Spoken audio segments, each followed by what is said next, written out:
जय राधा माधव जय कुंज बिहारी।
बहुत सुंदर प्रसंग चल रहा था भक्तमान का। भक्तमान ने कथा नाभादास जी महाराज कह रहे हैं, तो नाभादास जी महाराज ने कहा है, जब कीर्ति मंगल उदय तीनों ताप नशाएं, हरिजन को गुण वर्णते हरि हृदय अटल बसाए। नाभादास जी महाराज कहते हैं कि भक्तों के चरित्र का गुणगान करने से, उनका यशोगान करने से जो तीनों प्रकार के ताप हैं उनका नाश हो जाता है, नष्ट हो जाता है। और जो भक्तों के चरित्र का गुणगान करता है उसकी इस जग में कीर्ति बढ़ती है, उसका यश होता है, और वो जो भी कार्य करता है उसमें उसको सफलता मिलती है, मंगल ही मंगल उसके जीवन में होता। और सबसे लास्ट में जो बात कही, हरि हृदय अटल बसाए, बहुत बड़ी बात कि भगवान की हृदय में वास किसका है।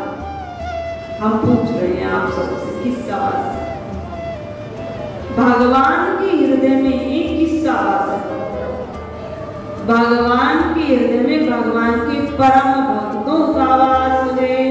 परम भक्त अर्थात जो अपनी चित्त वृत्ति को भगवान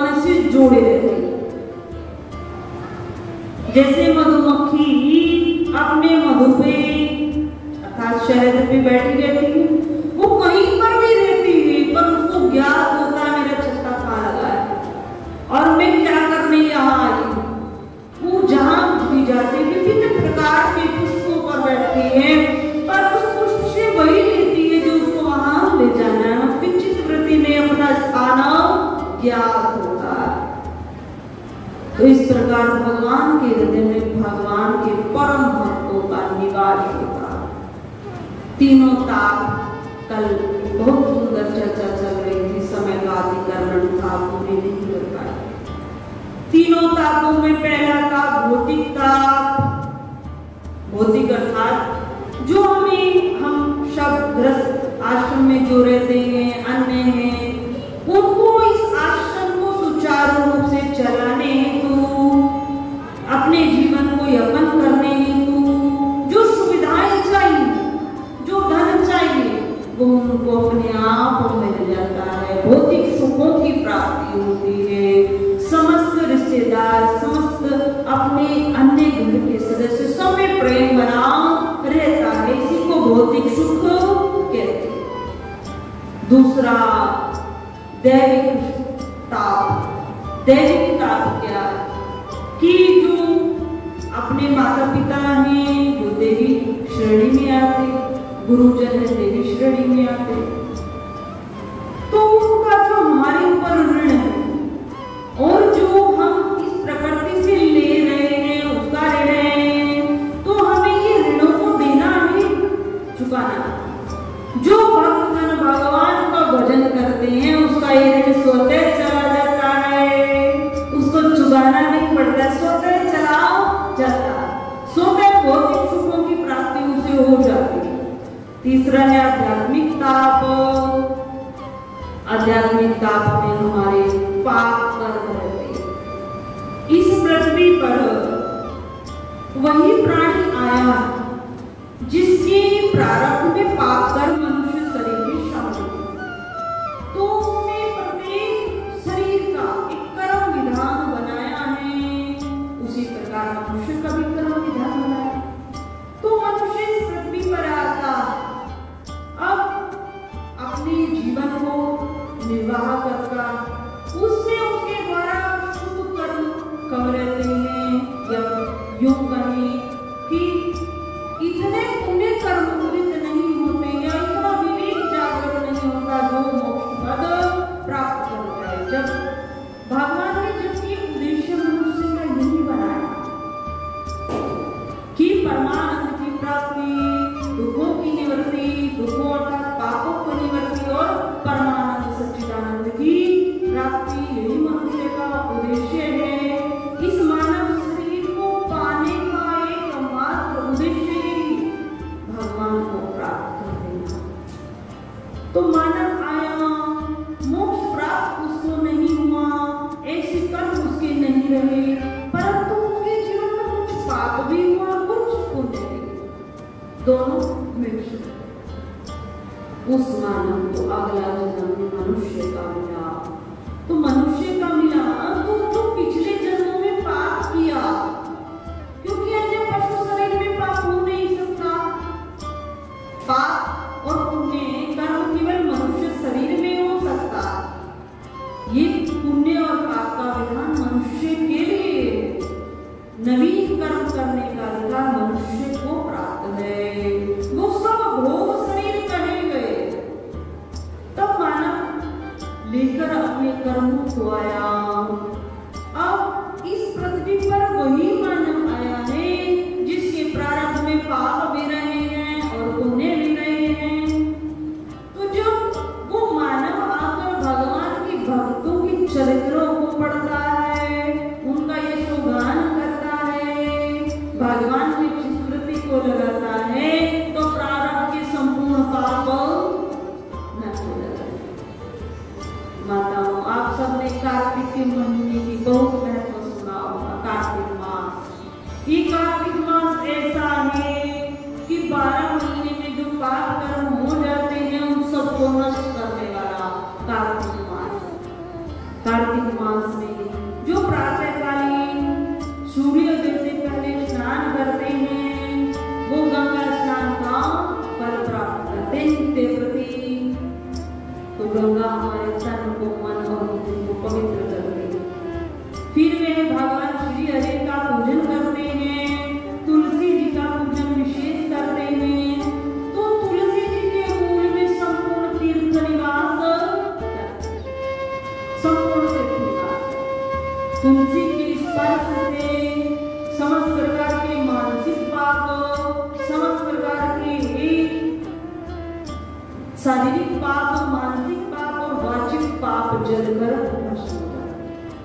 तो कार्तिक मास में जो भगवान की पूजा का फल है वो 12 महीने में जो हमने पाप कर दिया उसको नष्ट कर देता है। तो जो भगवान की कथा को सुनते हैं, उनके चरित्रों को पढ़ते हैं, उनके स्वतः ही जब हम भगवान के चरित्रों को पढ़ेंगे तो क्या माताओं हम भगवान का भजन नहीं करेंगे? ये तो एक हम कह रहे हैं कि भगवान की भक्तों की चरित्र सुनने वाले से पाप नष्ट हो जाते हैं, पर वो मानव बिना भक्ति के रह ही नहीं सकता जिसने भगवान की महिमा को पा लिया। जिसने भक्तों की महिमा को पा लिया हो वो नाम जप के बिना उसका जीवन संभव ही नहीं हो सकता। जिसको ज्ञान हो गया हो कि अहिंसा करने से कितना पाप मिलता है, हिंसा करने से कितना पाप लगता है, तो पाप कर्मों से बचता है। तो इसी प्रकार तीनों प्रकार के पाप नष्ट हो जाते हैं और हृदय में भक्ति का प्रादुर्भाव हो जाता है। आगे कथा में आया है, नारद जी महाराज बताए कि हरि अपने हृदय में अपने भक्तों को धारण करते हैं। अब इस सुनने में तो साधारण से शब्द है कि हाँ हरि भगवान ठाकुर जी अपने हृदय में, पर ये वास्तविकता है। इसी के संदर्भ में राजा अम्बरीश की कथा आती है। राजा अम्बरीश की कथा में क्या प्रेरणा देती है? राजा अम्बरीश कोई साधारण राजा नहीं, बहुत बड़े राजा, चक्रवर्ती राजा, सम्राट राजा अम्बरीश थे। साधारण नहीं थे। उस समय ऐसा भी ग्रंथों में आया है कि जो राजा अम्बरीश के राज्यकाल में मानव जीवन यापन करते थे वह उनकी हृदय का भाव ये रहता था कि स्वर्ग कहीं और नहीं है, यहीं पर स्वर्ग है, क्योंकि सब प्रकार से संपन्न राज्य था, हर प्रकार से सुख ही सुख अम्बरीश के राज्य में था। उसके पीछे के कारण में जाएंगे। राजा अम्बरीश एक बहुत बड़ा चक्रवर्ती राजा होते हुए भी अपनी चित्त वृत्ति को भगवान से जोड़े रहते हैं। जो अंतःकरण का भाव है वो पूर्णतः भगवान में लगा रहता था। और भगवान जब देखते थे कि एक राजा होकर जिसकी चित्त वृत्ति मुझ में लगी तो वो अपने इस राज्य को कैसे संभाले। अब एक चीज और भी आती है, जिसमें योग्यता होती उसी को राजपाट या अन्य वो कार्य सौंपा जाता है जिसमें जिस प्रकार की योग्यता होती। अब देखिए जिसने बिना योग्यता के कुछ वस्तु को पाया वहां में वस्तु स्वतः नष्ट हो गई। तो बिना योग्यता के हम किसी वस्तु को, अपने राज्य को या किसी विशेष कार्य को किसी सामान्य जन को नहीं सौंप सकते।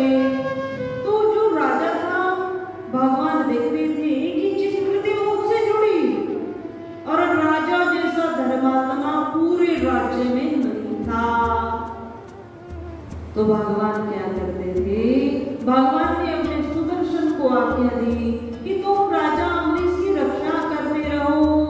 रक्षा कवच के रूप में उसकी राज्य की रक्षा भगवान श्री हरि नारायण स्वयं करते। इतना प्रबल प्रेम भगवान का राजा अम्बरीश से था। और राजा अम्बरीश ने अपने जीवन काल में संकल्प धारण किया कि जब तक मेरा जीवन है मैं एकादशी का व्रत करूंगा। एकादशी के व्रत की महिमा हमारे यहाँ बहुत। आप सब एकादशी रखते हैं? नहीं, एकादशी अवश्य रखनी चाहिए। देखो एक शुक्ल पक्ष में एकादशी आती है और एक कृष्ण पक्ष में एकादशी आती है।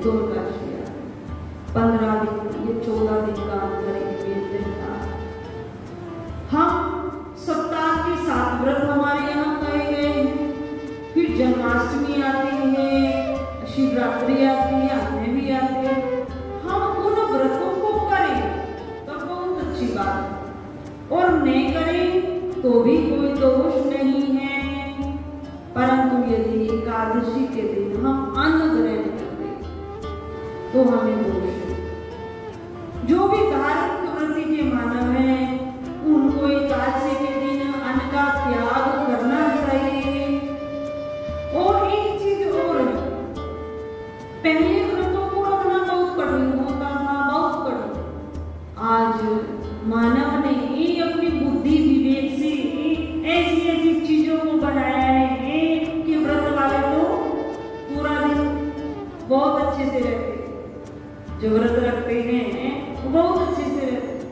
फिर भी आप कहते हैं ठीक है, वो अन्न का तो त्याग कर देते हैं ना। माताओं, कुट्टू का आटा आता है, एक सिंघाड़े का आटा आता है। माताओं, सिंघाड़े का आटा और साधारण आटे में कोई अंतर नहीं, उससे ज्यादा अच्छा सिंघाड़े का आटा लगता है। और उसमें कुछ हम ठीक है, आज हम शरीर सबके साथ नहीं लेता, मीठा मीठा ऐसा भाई लोग कहते हैं, क्योंकि ये प्रश्न हमारे पास आता है।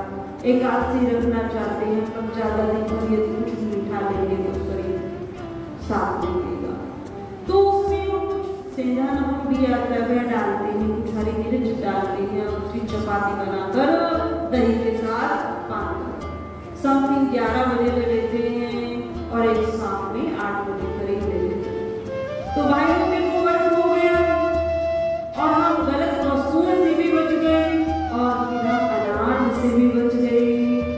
ऐसा कहते हैं कि एकादशी के दिन जो अन्न का पान करता है, अन्न ग्रहण करता है, तो अनु में ही सारे संसार का पाप गिरा जाता है एकादशी के दिन, क्योंकि पाप भी संसार में ही है, कहीं दूर नहीं गया। एक एकादशी की कथा आती है कि उसमें पाप ने भगवान से प्रार्थना की, जैसे कलयुग ने ऐसी पाप ने भी की, मैं कहाँ जाऊं, मेरा कहाँ निवास होगा, आखिर करके तो मानव ही है न सबका, तो मैं कहाँ पर रहूं। तब ऐसा आया है कि उसको स्थान दिया गया अनाज में, और किस दिन स्थान दिया गया है, केवल एकादशी को, कि जो एकादशी को अन्न ग्रहण करता है, अन्न में दाल भी आती है और साग चावल अनाज जितने प्रकार के होते हैं, बाजरा और ज्वार, वो सब उससे आता है। तो जो अनाज ग्रहण करते हैं वो पाप को ग्रहण करते हैं, जो चावल खाते हैं वो मानो मांसाहार पाते हैं। इतना बड़ा पाप का आ गया। तो माताओं, प्रिय बंधुजन भाई, आप सबसे विनम्र प्रार्थना है, जो सत्संग सुन रहे हैं, आप करके देखिए, आप करके देखिए अपने जीवन में। आप 15 दिन में अवश्य रह सकते हैं। आप सेंधा नमक का प्रयोग करिए पर अन्न का त्याग कीजिए, आप अवश्य कर सकते हैं। ये व्यासपीठ कह रहा है, आप कर सकते हैं। तो अन्न मत ग्रहण कीजिए, क्योंकि वृद्धावस्था का समय है। एक व्रत तो हो जाए, पाप कर्म को हम नहीं करें, पापों से तो बच जाएं। आप एकादशी का व्रत अवश्य कीजिए। अन्य कोई व्रत करें न करें कोई दोष नहीं लगता, पर एकादशी के दिन यदि हम अन्न ग्रहण करते हैं तो अवश्य दोष लगता। राजा अम्बरीश, इतना बड़ा राजा, आजीवन एकादशी का संकल्प धारण किया, धर्म पत्नी सहित संपूर्ण प्रजा सहित एकादशी के व्रत को करते थे। और एकादशी के व्रत से भगवान इतने प्रसन्न होते हैं, बहुत प्रसन्न होते हैं, क्योंकि एकादशी एक तिथि है, एकादशी एक माता है जिसको भगवान ने वरदान दे रखा। भगवान को अत्यंत प्रिय है एकादशी तिथि, तो इसलिए एकादशी को कीजिए। राजा अम्बरीश के राज्य की रक्षा भगवान की बहुत बड़ी कथा हो जाएगी। तो राजा अम्बरीश, दुर्वासा ऋषि का जो कोप आया, क्रोध आया, दुर्वासा ऋषि ने सोचा कि इस प्रकार से राजा अम्बरीश ने मेरा अपमान किया, और उस अपमान को दंडित करने हेतु अपमान जब लगा तो उस पाप का उसका मोचन स्वयं से करने हेतु राजा को श्राप देने के लिए अपने कमंडल से जैसे ही चल लिया, तब आप सब बिगड़ जाते हैं। भगवान की जो भक्तजन, भगवान उनकी उसी प्रकार रक्षा करते हैं जिस प्रकार भक्त भी भगवान को होता है। भगवान ने अपने सुदर्शन को आज्ञा दी थी कि राजा अम्बरीश की संपूर्ण रक्षा की जाए, राज्य की रक्षा की जाए।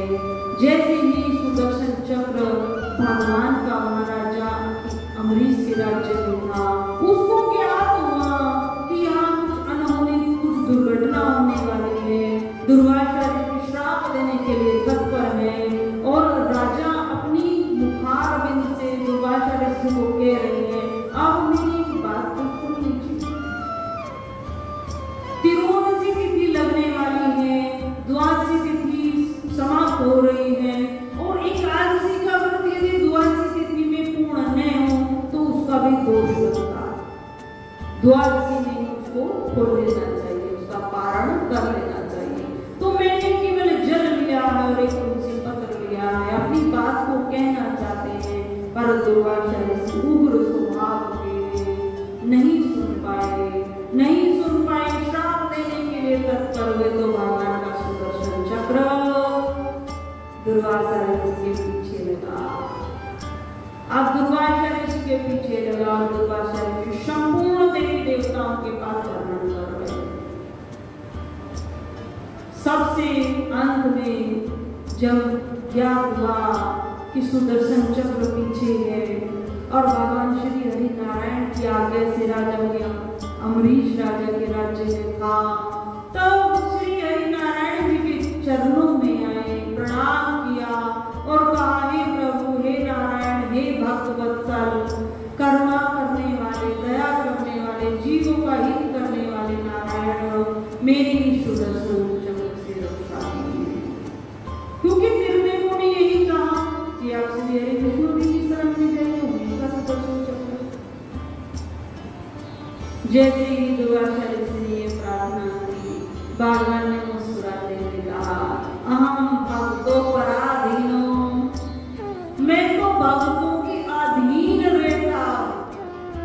देखो गोपियों का कितना सुंदर भाव कि थोड़ी सी छाछ पर छम छम नचाएं, थोड़ी सी छाछ पर छम छम नचाएं गोपाल को। श्री हरि नारायण को नचाया है गोपियों ने थोड़ी सी छाछ पर, थोड़े से मक्खन पर। वही गोपाल, वही श्री हरि नारायण कहते हैं, हम भक्तों पर आधीन, मैं तो भक्तों के आधीन। भक्त मेरे मुकुट जो लगा है, इसमें जो मणि है ना चमक रही है, मेरे भक्तजन है, मेरा हृदय भक्तों में लगा रहता है, तो मैं इससे रक्षा नहीं कर सकता। हाँ, मानता हूँ कि मेरा सुदर्शन चक्र, इससे रक्षा कौन कर सकता है? दुर्वासा ऋषि। तो दुर्वासा ऋषि को कहा, जहां से यहाँ है ना, वहीं पर इसकी रक्षा होगी। राजा अम्बरीश ही स्वयं इससे प्रार्थना करेंगे तो ये सुदर्शन चक्र शांत हो सकता है, क्योंकि ये मेरी आज्ञा नहीं मानेगा। भगवान ने कितनी बड़ी बात की, तो इससे हमें प्रेरणा क्या होगी कि जिस प्रकार हम भगवान को भजते हैं, भगवान भी उसी प्रकार अपने भक्त का स्मरण करते हैं, ध्यान करते हैं। पुनः लौटकर दुर्वासा ऋषि जहां से गए थे वहीं पर आए। वहां पर आकर राजा अम्बरीश के चरणों में ऐसा कहा गया है, राजा अम्बरीश के चरणों में झुकने नहीं दिया, क्योंकि साधु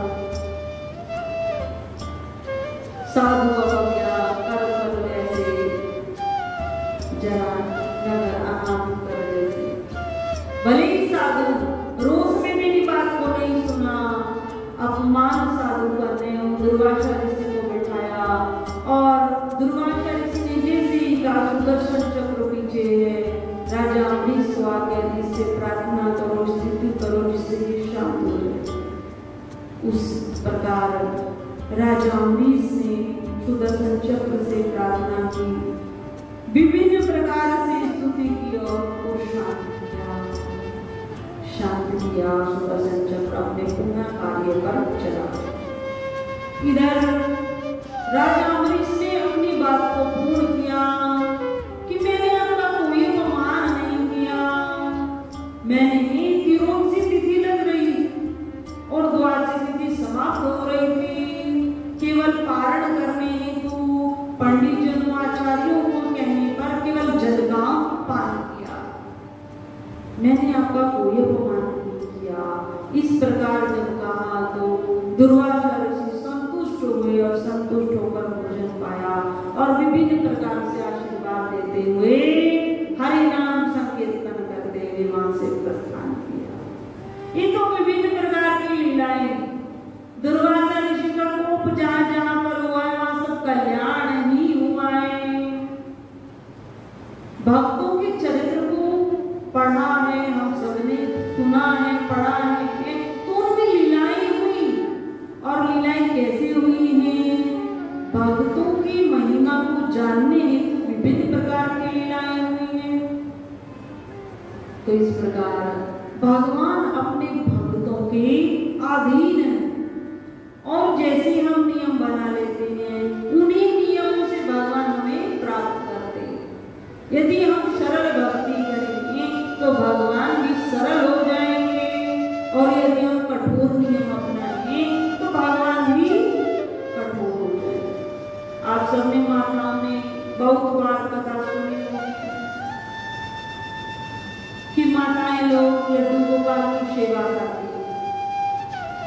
अब कितनी माताएं हैं जो कहती हैं लड्डू गोपाल की सेवा, देखो अमुक माताओं को उठाकर दरबार से उनको पूजा के स्थल से उठाएंगी और घुमाती रहती, देखो दिन भर उनको जैसे सब्जी की वो होती है ना तो उसमें घुमाती रहती है। अब हमने कहा आपको क्या समस्या है? वो घुमा रही तो आपको क्या समस्या है? उनका भाव है, आप ईर्ष्या क्यों करती हैं? वो कहती है कि भगवान की ऐसी घुमाना नहीं चाहिए। मैंने कहा कौन से ग्रंथों में लिखा है? ग्रंथों में तो आया है जिस भाव से हम भगवान को भजते हैं भगवान भी उसी भाव से हमें याद करते हैं, स्मरण करते हैं। तो जो माताएं घुमाती हैं उनका भाव है, उनसे वार्तालाप हुई कि आप ऐसे घुमाती हो, आप कैसा भाव रखती हो? तो वो कहती है हम ऐसा भाव रखते हैं। जो हमने एक कथा सुनी थी उसमें महात्मा जी कह रहे थे कि लड्डू गोपाल की सेवा ऐसी करनी चाहिए जैसे एक माता अपने पुत्र की करती है। बात सकते हैं जैसे एक माता अपने पुत्र का पालन करती है, विभिन्न प्रकार से उसको भोग लगाती है, खिलाती है। कल भी लाला ने खिचड़ी पाई थी, आज कुछ और बनाती हूँ। कल भी लाला ने ऐसे वस्त्र पहने थे, आज कुछ और पहनाती हूँ। कल भी लाला ने इस प्रकार का प्रसाद पाया था, आज कुछ अलग करती है। तो उसी प्रकार का हमारा भाव रहता है। हित महाप्रभु जी कहते हैं, प्रेमानंद जी महाराज कहते हैं कि जैसे अपने पुत्र का पालन करती हो माताओं, उसी प्रकार लड्डू गोपाल का पालन करो, उनमें कोई भेद न रखो। तो क्या हम अपने पुत्र को एक स्थान पर छोड़ सकती हैं? उनको एक आलय में या मंदिर में बिठाकर रह सकते हैं? हम कहीं भी बाहर जाते हैं तो अपने लड्डू गोपाल को लेकर जाते हैं, तो माताओं में क्या दोष लगेगा? हम विचार करें, उन्हें कोई दोष लगेगा? उन्हें कोई दोष नहीं लगेगा, क्योंकि यहाँ भाव प्रबल है। यह भाव है कि जो छोटे से लड्डू गोपाल हैं वो भगवान तो है ही, साथ में मेरे पुत्र भी हैं। और भगवान तो कहते हैं मुझसे आप कोई भी एक रिश्ता बना लीजिए, उसका निर्वाह कीजिए, मैं भी अपने कर्तव्य का पालन करूंगा और आप भी अपने कर्तव्य का पालन कीजिए। तो उनमें कोई दोष नहीं।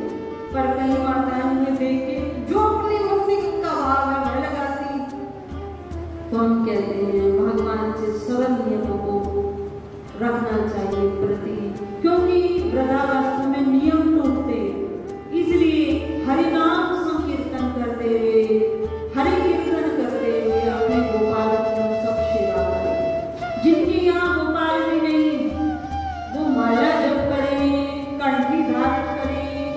तिलक लगाएं, तिलक भी अवश्य लगाना चाहिए।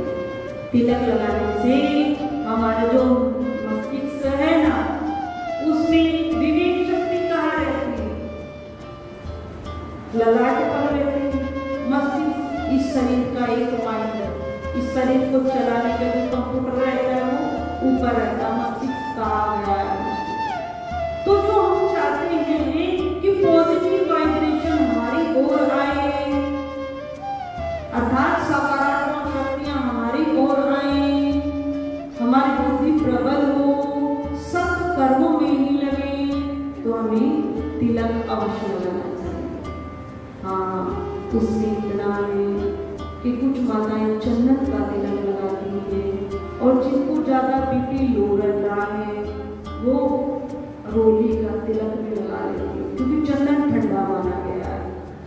तो इस प्रकार तिलक अवश्य लगाना चाहिए, कंठी अवश्य पहननी चाहिए। अब कहते हैं इनसे लाभ क्या है? इनका लाभ वही बता सकता है जो इनको धारण करता है, वही बता सकता है इनका लाभ क्या है। बहुत लाभ माता, बहुत लाभ है। इसलिए हाथ में जो लड्डू गोपाल की सेवा नहीं करती वो माला को रखें, और उस माला को इतना है कि जहाँ शयन करते हैं, उस जो जिस पर शयन करते हैं, बेड है या अन्य कुछ वस्तु है, वहां न रखें, उसको दरबार में रखें, और कहीं जा रहे हैं तब उसको लेकर जाए। वो माला एक माध्यम है हमें याद कराने का, हमें याद कराने का कि मेरे हाथ में माला है और मुझे भगवान का नाम जपना है, मेरे हाथ में ये माला है। और इस माला का उद्देश्य यही है कि मेरे मुखारविंद से श्री हरि का नाम आ जाए। तो हाथ में माला जितनी व्रत माताएं अवश्य रखें, तिलक अवश्य लगाएं, कंठी अवश्य पहने। माता हम इतना ही कहते हैं कि कोई आपके समाज में, आपके घर में या आपके किसी पड़ोस में कोई ऐसा व्यक्ति है जो बिस्तर पर पड़ा है, उसके पास कुछ समय आप जाइए। आप उसका उद्धार करने नहीं जा रहे, आप अपना उद्धार करने जा रहे हैं।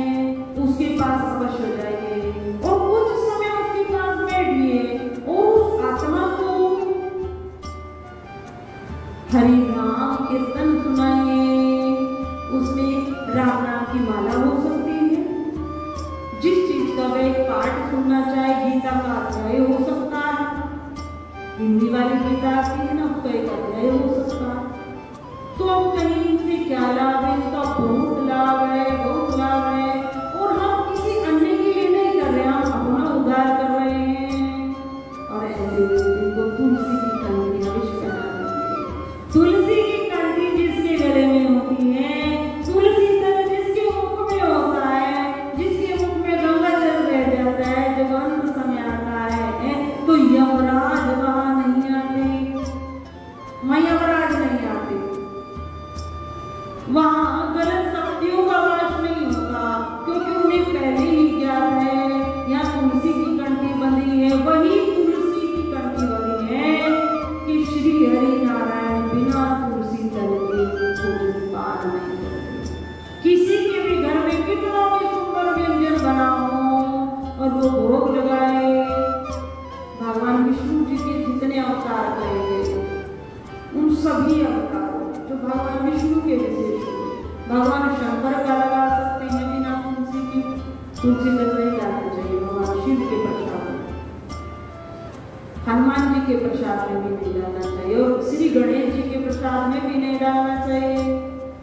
भगवान विष्णु जी के जितने अवतार में हैं उन सभी अवतारों में यदि भगवान भोजन को ग्रहण करते हैं, स्वीकार करते हैं, तो तुलसी सहित करते हैं। इतनी महिमा तुलसी की। तो इसलिए जिसके अंतिम समय में यदि तुलसी जी की कंठी गले में हो, गंगा जल समीप हो या मुख में हो, तो वहां गलत शक्तियों का प्रवेश नहीं होता, वहां यमराज नहीं विराजते, वहां भगवान के ही पार्षद अपने उस शिष्य को लेने आते। तो इस प्रकार हाँ हमारे यहाँ तुलसी की गई। तो अपने अपने भाव से भगवान को भजिए। बस इतना अवश्य कहेंगे व्यासदेव से कि पवित्रता अवश्य बनाए रखें। झूठा भगवान को नहीं खिलाए, झूठे स्थान पर भगवान को नहीं बिठाए और मलिन वस्त्र भगवान को नहीं पहनाए। बस इतना ध्यान रखिए और भगवान को मंदिर भी ले जाइए, भगवान को अन्य तीर्थों पर भी लेकर जाइए, खूब सेवा कीजिए। भगवान बड़े प्रसन्न होते, बहुत प्रसन्न होते। क्योंकि हम देखें वृंदावन में श्री कृष्ण विराजते नहीं, ये यहाँ सनातन धर्म मंदिर में ही भगवान नहीं, भगवान कण कण में विराजते हैं, कण कण में विराजते हैं। भगवान से ही संसार, यही कहूँ कि संसार ही भगवान है। दोनों बात सार्थक है, दोनों बात शास्त्र सम्मत है। हरि व्यापक सर्वत्र समाना, प्रेम प्रकट हुई है। छोटे से बालक प्रहलाद ने भगवान को कहां से प्रकट किया? कहां से प्रकट किया? खंबे से प्रकट किया। कहा हिरण्यकशिपु ने कहा कि भगवान आज कहाँ है, उन्हीं का अंत करता हूँ। हर समय नारायण नारायण कहता है, वो रहता कहाँ, आज उसी का अंत करता हूँ। तब छोटे से नन्हे से बालक ने कहा मेरे भगवान सर्वत्र हैं, सब जगह विराजते हैं। तो दुष्ट हिरण्यकशिपु की बुद्धि कहाँ पर गई? खंबे पर गई। और कहा इस खंबे में भी है क्या? आज छोटा भक्त भगवान का परम भक्त प्रहलाद ने कहा हाँ इस खंबे में भी मेरे भगवान हैं। और भगवान उस खंबे से प्रकट हो गए, नरसिंह रूप में। तो भगवान की व्यापकता सर्वश्रुत है। तो हम अपने भगवान को ईज भजे या बीज उल्टे सीधे पड़ेंगे भूमि में बीज तो वो अवश्य उपजेंगे। बीज कैसे गिरेंगे? वो अवश्य पौधे के उपज होगी। उसी प्रकार हम अपने भगवान को पवित्रता बनाकर रखें और चित्त वृत्ति को भगवान से जोड़ें।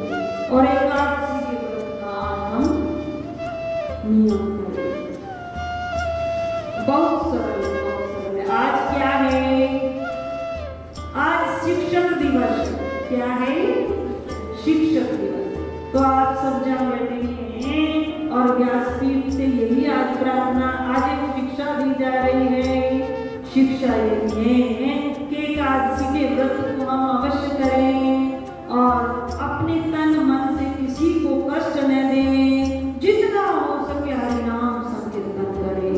हरिनाम संकीर्तन में समस्त साधनाएं सम्मिलित है, सारी साधनाएं हरिनाम संकीर्तन में सम्मिलित है। अर्थात परम पूज्य श्री साध्वी ब्रह्म ज्योति सरस्वती जी के प्रवचन प्राप्त करने हेतु दिव्य वाणी चैनल को सब्सक्राइब करें, वीडियो को शेयर करें और अपने परिजनों पर अवश्य भेजें।